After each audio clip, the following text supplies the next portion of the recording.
காப்புறுதி கூட்டுத்தாபனத்தின் வாழைச்சேனை கிளை கடந்த ஜனவரி 29ஆம் தேதியன்று அதன் பணிப்பாளர் கௌரவத்திற்குரிய ஜகத் வெல்கமையினால் வாழைச்சேனை பிரதான வீதியில் உள்ள MPCS கட்டிட தொகுதியில் திறந்து வைக்கப்பட்டது.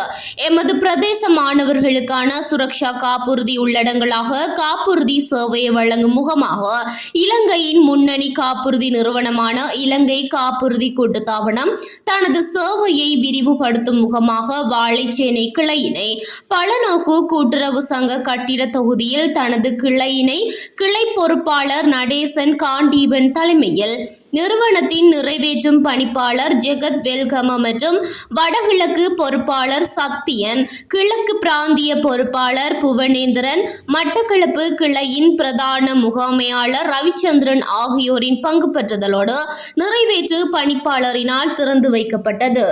இந்நிகழ்வில் இலங்கை வங்கியின் வாழைச்சேனை முகாமையாளர், பலநோக்கு கூட்டுறவு சங்க முகாமையாளர் டிலக்ஷன், மத தலைவர்கள், பாடசாலை அதிபர்கள், ஏனைய தனியார் நிறுவனங்களின் முகாமையாளர்கள், காப்புறுதி நிறுவன ஊழியர்கள் என பலரும் கலந்து கொண்டனர்.